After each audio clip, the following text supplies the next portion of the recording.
It's an explanation of a song. Like I write lyrics. You write why you wrote the song. Yeah, it's one film. Yeah. Song. Let me hear it. Hello and welcome to Peter Explains It All. My name's Peter Yanashi, and I'm gonna explain an entire EP, the first EP, the first thing we ever recorded, Native EP, from beginning to end. Oppenheimer, The Basics, Exit, Hindsight. I don't even know where to begin. There's a lot to cover. I thought at first, I was like, not that much, but man, there's actually a lot. And it's not even in the lyrics. It's like everything around the lyrics. Because this was kind of before I learned how to write lyrics. I was just truly winging it. You know what I mean? Trying to be like all the bands I loved. And we're here in Westchester, which is where the EP was written. We're here at the location formerly known as The Note on Market and Matlack Street. For those of you that don't know, I used to work here from like 2009 to like 2013. In Westchester, it used to be owned by Bam Margera. And I just learned a lot about just music, you know what I mean? Just about work and work ethic being here. So many shows would come through here. I mean, like Touche Amore, Straight from the Path, Bounds of Composure, The Wonder Years, Oh Brother, Wiz Khalifa, just a lot of bands. Glass Cloud, The Contortionist, Last Chance to Reason. So just learned a lot about music working here. And learned a lot about how much I hate people working here too. So when I mention in You'll Understand, Birds on Your Hands from years of food service, that happened here. Definitely a very nostalgic, very important place for the development of Kaunashi and just me as a person in general. I actually went to my first couple of shows here.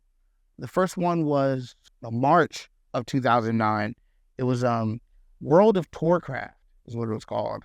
It was Alisana, Drop Dead Gorgeous, Fear Before, I Set My Friends on Fire, and Fall from Grace. They're like a victory band. And I went for Fear Before, but then I was just hooked. Like the rest of it, I was like, dude, what the fuck is this? And then I looked it up, the next all ages show that was at the venue. And it was fucking The Bronx and Trash Talk and Trophy Scars. I was like, dude, what the fuck is this? Like, I want to do this forever. That was kind of just my introduction to shows was here. My introduction to loading in and loading out was here. My introduction to settling a show, you know what I mean? Watching the fucking production manager talk to the tour manager was here. Fucking the origins of Kaunashi are here. So that's why we're doing the native explanation. I've had a lot of crazy conversations in this building regarding Kaunashi. I remember people telling me, are you still trying to do your fake band? I remember people telling me, no one's ever going to remember the name Native. I remember people telling me, stop playing that pussy shit like Drop Dead Gorgeous. I remember people telling me a lot of things, but still here. So let's get right into it with Oppenheimer. This one was actually Alex's idea, and I was like, fuck it, let's do it. So I'm sure he can explain a little bit more about it. We'll have to cut him in and have him do his explanation. It was just something that sounded cool and dramatic, so we used it as an intro. It's really funny looking back because I feel like that's the most local band thing we've ever done. It's like the Oppenheimer intro. It's so dramatic, dude. It's like, I've been asked if I can kill. It's like, I listened back to it, I'm like, oh my God. But I've grown to love it for sure. Oh yeah, and one more thing about it. So it's called Oppenheimer because that was the name of there's a physicist, J. Robert Oppenheimer, works with a team of scientists during the Manhattan Project, leading to the development of the atomic bomb. So that's what he was talking about in the fucking clip. It's just killing a bunch of people, which is brutal. Because we were a brutal band at the time. All right. The Basics. This one, at first, this was the second song to be written on the EP. And our original drummer, German, had the idea of just writing a song that kind of just was almost like an appetizer sampler for our sound. Just laid it out. The basics is why it was called that. You know what I mean? Just, this is everything we like to do. Like the 2 steps, the mosh part, even the weird kind of clean part. That's what we'd always call it, in the middle. And yeah, that was the idea of the song. Again and again, fake friends. I swear to God, it's like it never ends. Never again. Oh, I was just listening to a lot of like Straight from the Past, a lot of like Comeback Kid, a lot of Officer Bear ones. So there were just all of these like influences. Like the O is just kind of like part of the times, you know what I mean? Like bands used to always just do that. That's why I kind of threw that in there. And I was just frustrated with a lot of things in my life. So a lot of these native lyrics are just like, man, it's like looking back on an embarrassing picture of yourself. Even though we play these songs all the time, actually analyzing and breaking it down, I'm just like, it was very just like, I hate everything. I hate my life. I was always just learning how to write lyrics. So when a song like You'll Understand or like Morgan, there's like multiple meanings and there's like a concept and stuff. This was just me venting on record and learning how to do so at the same time. You know what I mean? So there was that part. Now I don't know how much more I can take. I really think I'm starting to break down. That was, man, pretty self-explanatory. I was just really stressed out at the time, just with my friend group, with just work, with everything in life. I felt like I was going crazy. I tried my hardest to forgive and forget, but all I know is resent and regret. That one was a bit of a like attempt at, you know, doing something creative lyrically with just like forgive, forget, resent, regret. I like always listened and looked up to a lot of lyricists, you know what I mean? But I didn't know how to write lyrics at the time. So just that motif of like FF, you know what I mean? So like RR, resent, regret. That's why I did that. And to think I had your back this entire time, I never would have thought you'd put a knife in mine. You put a knife in mine. Fuck.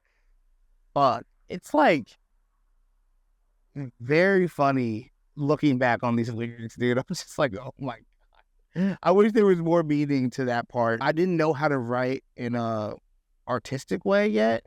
I was really just like saying how I felt. Like I couldn't have been any more literal. I would have been putting names and addresses at that point if I was just being that literal. Let's go back from the mic, from the paper, from the pen, from my mind to the moment I got the call.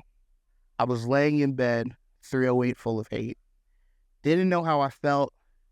Didn't know what to say.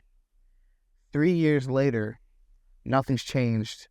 Everyone's the same. See, now that part definitely has some depth to it. The other parts were just kind of like, just saying how I felt, you know what I mean? But this, I was trying to, I don't know, add a little more like artistic element to it, you know what I mean?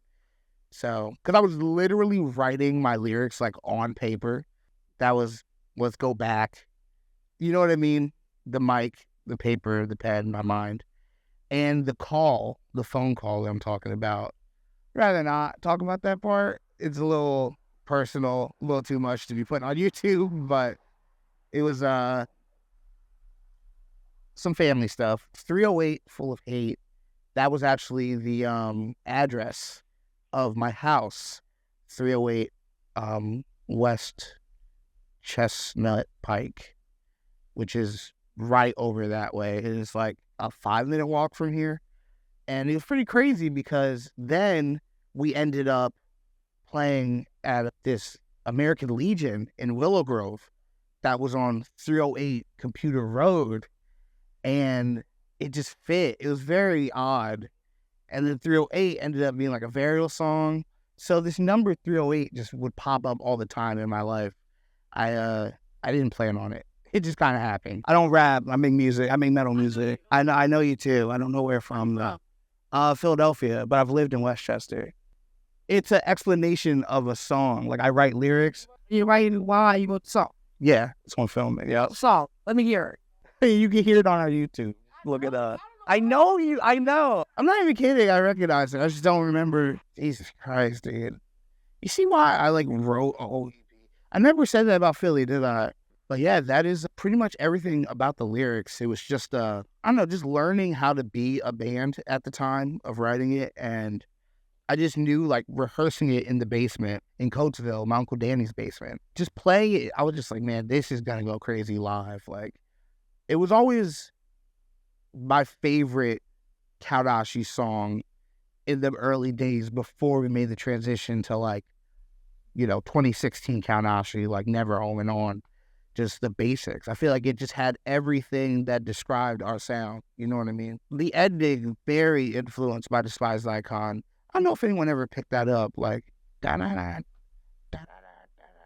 Yeah, I still love playing it to this day. It really never gets old performing that song. But it's crazy because it's like some people hear it for the first time, and then I'm like, dude, I've played this like 1,000 times. You know what I mean? But it doesn't feel dated. Playing it live doesn't feel like we're playing one of the first songs we've ever written.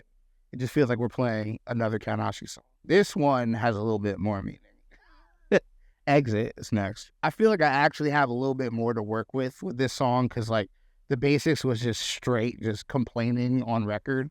This ghost town is full of people I used to know. This ghost town is what I used to call my home. Exit was actually the first song that Karashi wrote with Alex. We had some songs before. It was me, Juan, German, and Jazz.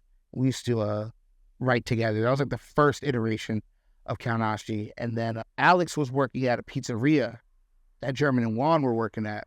I forget which one. One of them was listening to Despised Icon, and the other one was like, hey, like, I like metal. You play guitar? Do you want to join my band? So that's kind of how Alex joined. And then it was like, they told Alex to text me. And that actually happened right downstairs in the kitchen here. And I was just talking to Alex, like, hey, like, what music do you listen to? What's your favorite band? And Alex was like, Coheed and Cambria. And I was like, okay, let's meet up and practice. So we went to his house. I forget what street that is over there, but I'm on the phone with him like, hey, like, I'm here. I don't see you. And then I just saw this kid in the middle of the street with a Windy City Death shirt on, Oceano. So then, yeah, we all went upstairs, fully set up a drum set and cabs, like, in his kitchen, and wrote Exit on the first practice, wrote Exit. So that's really how the song came to be. I was listening to Miracle of St. Anna nonstop. It was this band from Louisiana. They were on Tragic Hero, and they had a song called Jake Push the Button. And the chorus of that was like, and now this ghost town's finally calling my name. I push it back, because it's calling in vain. And I just was obsessed with that song and that chorus. So that's where I got the ghost town from. And the song was really just about hating Westchester, like hating living here, and just the fucking culture shock and just readjusting my life to Westchester. Whereas before in Philly, it was like too white. I was too white. It felt like in Westchester, I was like too black, like the school I was going to and the people that I was seeing. And yeah, it was a very bad adjustment. So that's why I wrote a song about it. Awake. For the first time in my life, will I ever be all right? Warm hands and winter nights, will I ever be all right? Awake for the first time in my life, I felt like what I was trying to say is like, I'm just like realizing all the bullshit that I deal with. You know what I mean? And warm hands and winter nights, just, I was trying to write cool lyrics. I had nothing to build off of. I was just kind of winging it. So that's where that came from. I was like, that sounds cool. Let me just write it. I need to leave this behind. This is my fucking exit. Drifting on red walkways. These memories will be erased. I was just, clearly, I need to leave this behind. It's like, I need to get the fuck out of here. Drifting on red walkways. That was German's idea, those lyrics. And I was like, dude, that's really fucking sick because of the streets of Westchester. Literally, like, the red brick streets, like, and the drifting part, ghost town. Very elementary lyrics. Like looking back on it now, I'm like, man, this is like so like ABC 1, 2, 3 ass lyrics, but it's cool. I feel like I conveyed what I was trying to say better on here than most other songs. This ghost town is full of people I used to know. This ghost town is what I used to call my home. So yeah, it's just the adjustment to Westchester. It was not a good one. And I mean, even working at this venue, the note, it was like, yeah, the good comes with the bad. I mean, there were a lot of good times. There were also some not so good times, and that's what it was for. The idea of Exit, I'll be honest, I'm not exactly sure where that came from. I think it was just like literally wanting to get the fuck out of Westchester. I think that's where Exit came from. The influences for that, I mean, at the time, it was a lot of just like Sworn In. It was a lot of Barrier and Heights from the UK. That band was so good. But Sworn In and Start and Sworn In and The Rising Sun Straight from the Path was just nonstop. Like, that's what I was trying to emulate. Because really, at first, it was like the songs we were writing, me, German, Jazz, and Juan, it was more like Decoder or like Oceana type music, like very ambient, slow, listening to a lot of Earharts too at the time. But then I heard Start End and I heard Rising Sun. I was like, dude, I want to make music like that. That shit is crazy. So that was really the influence for a Native EP in general. On to Hindsight. 4th track off of Native EP. Easily one of the most cringiest songs of all time. It is so much easier to scream these lyrics than it is to just verbalize them on a camera. Because, God, it's just some 19-year-old complaining. But let's get into it. Move on, let go, just forget about it. Why is it always me that has to tolerate and compromise and understand? I was heartbroken. I was really sad and bummed out. So I was listening to like Fireworks and like Balancing Composure and like, but also like Sworn In. So I was writing like these sad, angry lyrics. And I feel like I conveyed what I was feeling very well. You know what I mean? It's just like looking back, I'm like, oh my God. If people want us to play it like all the time, I'm like, God, I don't want to play that. But then it's like I do the same thing when I go and see a band. You know what I mean? I'm like, play the fucking old song. It's like, I don't think Under Oath wants to play like, you know, When the Sun Sleeps or something. Right. Like, they don't want to play that, but the songs are awesome. Undermined and overthinking. I hate this feeling. It feels like I'm sinking. So, turns out undermined isn't a real word. I found that out like probably 3 years after recording the song. Alex told me, actually. And I use that word because there's a band called Undermined. And I was just like, oh, okay, that must be like a word. So I just used it. But it's not. Deeper into my mind. It happens all the time. Deeper into my mind. It happens all the time. That's just another way of phrasing that I'm overthinking. Just sinking deeper into my mind. Like I said before, guys, very elementary lyrics here, but we still play it to this day, so it must be good for some reason, right? I still remember that day we met in December. I still remember that day we met in December. So the whole song is just kind of like written about this crush I had, who it turns out we're like still really good friends to this day. And it's just like, man, performing this song and like she's literally like sung the lyrics to the song, like, and I'm just like, God, this is so fun, so cringy. From like 2012 to now, I'm just like, every time I play it, I'm just like, what the fuck? I've been on the outside looking in. I've been on the outside looking in for my whole life, and it's never going to change. People always stay the same. That was a little more so just like self-loathing. I like to mix that in there sometimes. The idea for the song, it's very like different compared to like exit and the basics, because simply we were just like, what if we did like a melodic hardcore song? That was the genuine idea at practice. So we were listening to like Being as an Ocean and like Comeback Kid and Counterparts at the time. So that's really where the vibe for the song came from, was like bands like that. I actually wrote these songs or these lyrics on a piece of green construction paper the day I went to go track the song. Like I had everything else written. I didn't know I didn't have anything figured out for this song. And I just wrote everything I felt just like on paper. Like, and tracked it in one take actually. Like straight up, just one take, just scream the whole thing. And my friend was recording it on Fruity Loops. I forget. I think it was Chimera's snare and the Browning's kick drum, like that he sampled. So like, I personally love the production on Native. It sounds so fucking crazy. It just sounds like a 2012, like 2013 EP, just compressed as fuck. I feel like the artwork makes it sound orange to me. I feel like it matches the way the art looks. That's just how I always felt about it. German, he made the artwork. I think he put the like triangle thing in the bear's mouth because of Coheed and Cambria. Because like, I just would always talk about Coheed, and that was like one of their symbols.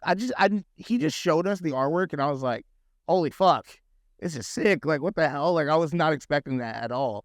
The banner was really because of, we were going with Native. The band was called Native at first. And then it went from Native to Spirited Away. The band was called Spirited Away. And then that was too close. Like, Native is like, you can't search that. You can't, it's too vague.